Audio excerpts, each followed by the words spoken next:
اللہ نے اپنی قسم کھائی حضرات، اپنی قسم، دوں گا سزا، چھوڑوں گا نہیں۔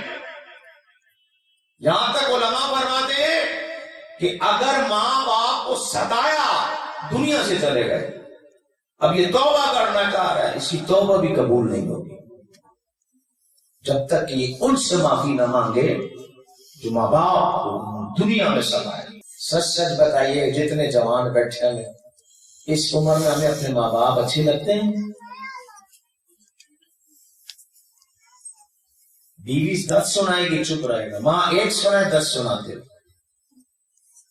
بیٹا خیر منا خیر، دنیا تماشا دیکھے گی تیرا بھی، تمہیں ماں باپ کا دل دکھا نا، دنیا تماشا دیکھے گی۔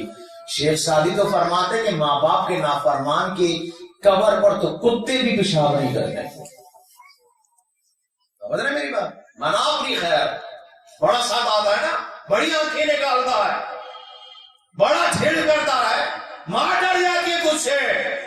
ارے لعنت ایسی زندگی کا جسے ماں باپ ڈرتے ہو۔ آخری بات کرتے، ماں باپ کا دل نہیں دکھا،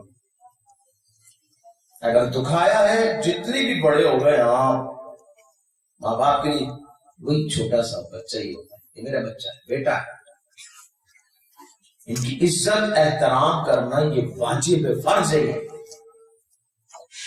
ماں اگر بیمار ہے نا، ماں بیمار ہے اور نماز مسجد میں پڑھنی جماعت سے، ماں بیمار ہے گھر میں کوئی نہیں ہے، جماعت معاف ہے، گھر میں پڑھو، جماعت چھوڑ دو، اتنی عزت ہے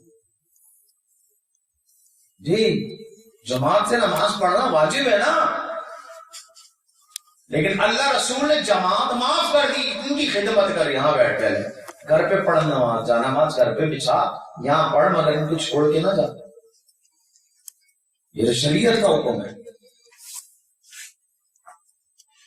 ہم بدل گئے، میڈیا، فلمیں، ڈراموں نے ہمیں بدل دیا ہے، لیکن سننا دارا سارے، آپ کی بھی بیوی آئے گی، وہ بھی کل ماں بنے گی، جو حشر آپ نے کیا اس سے بدتر حشر تمہارے ساتھ بھی ہوگا، بھولنا نہیں۔ روح تو نکلنی ہے ایک دن، لیکن اگر کلمے والی ہو، کلمہ زبان پر روح نکل جائے تب ماں باپ راضی، ان کو راضی کر لیں۔